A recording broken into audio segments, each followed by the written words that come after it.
Hello and welcome to a special episode of Bills with Luke Scorziell. This is actually going to be my commencement speech at my 2018 graduation, which was on the importance of three things. First, having an attitude of gratitude and appreciating the world around you. Second, traveling the road that is untraveled and taking a path that's different than what everyone else tells you to do. And third, the importance of having some fun each and every day. So stay tuned for that. It's going to be very interesting, hopefully, and a little bit funny. It's based on The Office. So I've been gone for about 2 months from podcasting, taking a bit of a break. I explained some of this in my upcoming interview with Jordan A. Brown prior to beginning, but I was really trying to decide where to attend college. I had an exceptional college application season and acceptance season. I was accepted into a lot of the top schools in the country, so Stanford, USC, UCLA, UC Berkeley, Claremont McKenna, and received merit scholarships at a lot of them. Ultimately, I ended up choosing, after much thought, I ended up choosing USC in Southern California. Reason being, one, that I got a full tuition scholarship, which makes attending very easy and low stress. Two, they have an amazing journalism program that I'm going to be a part of. It's the Annenberg School for Communications and Journalism, which will allow me to greatly expand my podcast, hopefully having a video component in the future, maybe even having additional podcasts, and just being able to record from world-class studios. And it's closer to home and in Los Angeles. You can't go wrong there. So very excited to announce that to all of you, and very excited to share my speech with you. Stay tuned. I'm Luke Scorziell, and you're listening to Bills.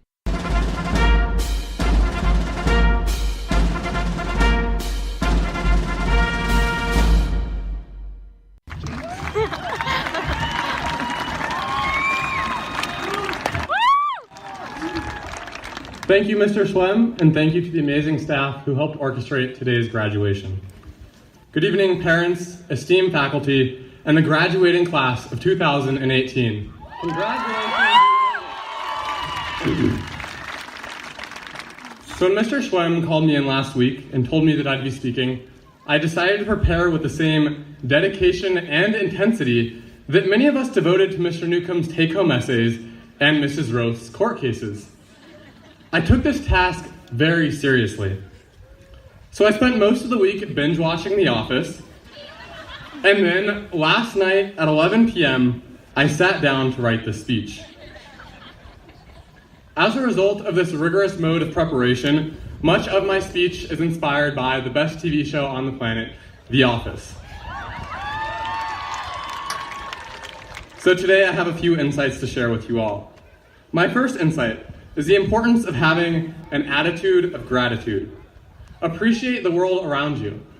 Take, for example, our home of the last 4 years. You might ask yourself, what has Rim given me other than a severe aversion to the early morning hours? But the fact is that the people of this school have taught us lessons that could literally never be learned anywhere else, like how to survive a bear wandering around campus. They've taught us how to care for and lift up the people around us. And they've taught us what it means to be from the mountain. Complaining is always the easiest thing to do. I can think of 2, no 3, wait 7, okay 10 things to complain about right now. But that's not the point. The point is that whining about everything is the most efficient way to a life full of bitterness and misery. It's also the best way to repel really nice people. True contentment comes from finding the positives in the world around us. Always be grateful in the moment, then you will be happy. So today I ask you to be thankful for the people and places who helped you to this milestone. My second insight is best summarized by Michael Scott from The Office. He says, "Sometimes I'll start a sentence and I don't even know where it's going. I just hope to find it along the way." Sometimes we need to live life like Michael. We need to take risks and forge our own paths. We need to start sentences without knowing how to finish them. Life is full of decision points where we can either take the road untraveled or follow the crowd. And my advice is to choose the former. Not all the time, of course, but sometimes the best opportunities come from the most unexpected places. From 7th to 9th grade, I spent 30 hours a week playing for a gold level club soccer team, pursuing a dream of playing soccer in college. At the end of 9th grade, however, I realized that soccer was holding me back. I took a big risk and quit the team, trusting God that everything would work out. Again, in the words of Michael Scott, I knew exactly what to do. But in a much more real sense, I had no idea what to do. But I'm happy to tell you today that the risk worked out. I picked up Mr. Ware, Pay Attention, Myriad, friends and awards from debate, shout out Rim, MMS, and high school soccer. I started a podcast called Bills with Luke Scorziell. It's on iTunes, and you can become a patron for just $2 a month. It's a great deal, I know. Head over right now. And now I am standing before you as the valedictorian of the class of 2018 and will be attending USC on a full tuition scholarship as part of the class of 2022.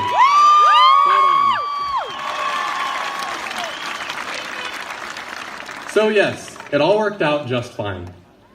I'm not telling you to give up on something you've poured your heart and soul into, but don't be afraid to follow new passions and let go of old baggage.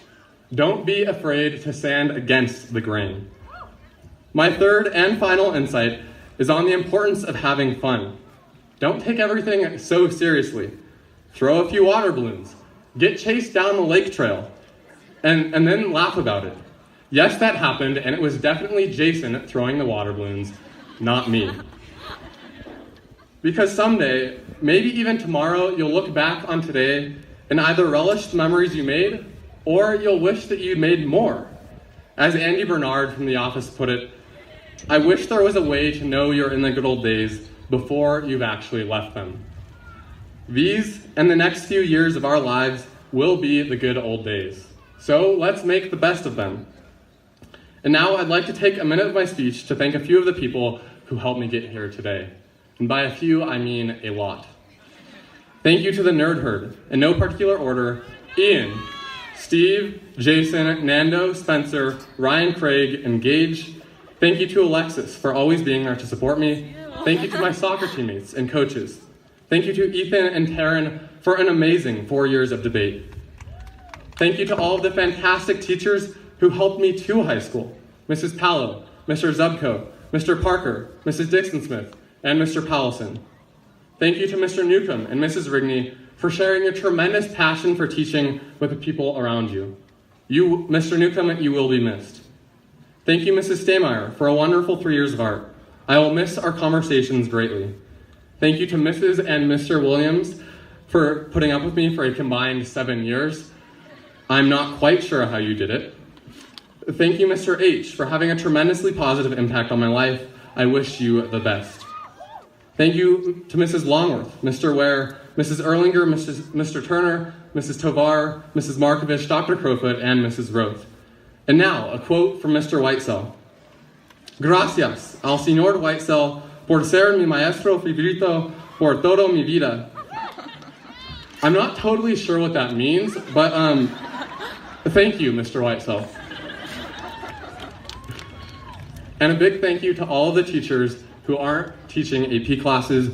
We still appreciate you a lot. And a big thank you to Mrs. Dubois for everything that you do. I would not be here without your commitment to my success and happiness. Yes, I will find time to relax this summer. Thank you to my godparents, Scott and Sheila Kraft. Thank you, Grandma, Nana and GB, Grandpa and Lisa, Aunt Christy, Travis, Kelsey, Emma, Lucy, Taylor, Laura, and Lauren. Last, and certainly the best, thank you to my family. I would not be standing here today without the 24/7 support of my mom and dad.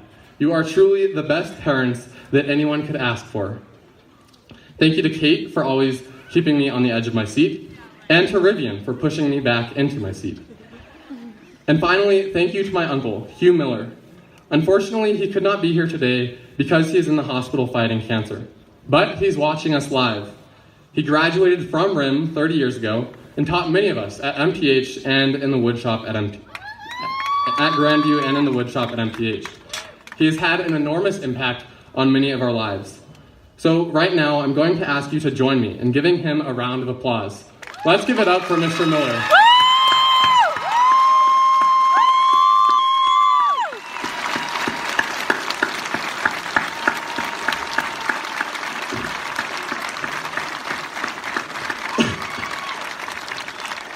Thank you. I know he will appreciate that. Thus, as we continue down the sometimes treacherous path of life, remember 3 things. First, have an attitude of gratitude. Second, travel the road untraveled. And third, have some fun each and every day. Congratulations to the class of 2018. I expect great things from you all. And as Michael Scott put it, catch you guys on the flippity flip. And that was my speech. So if you're interested in hearing more episodes, we will have a lot coming in the next few weeks. Next week, my interview with Sarah Lee Whitson of Human Rights Watch will be publishing. The week after that, I have an interview with Jordan A. Brown of the Jordan A. Brown Show publishing. Very interesting conversations, both of them. I'm talking with Brian Nichols of the Brian Nichols Show podcast this coming Sunday, actually. And then after that, I'm talking with Tom Brake, a British member of Parliament. So all very interesting conversations coming up. Be sure to tune in. Head on over to theedgeofideas.com/subscribe. And as you heard me say in my speech, you can become a Patreon starting at as little as $2 or even $1 a month if you wish, and support the podcast. You can get an amazing sticker, and I'd love to see you there. So with that, thank you for listening. I hope that it inspired you to some form of greatness in your own life, and I will see you next week. I'm Luke Scorziell, and you're listening to Bills.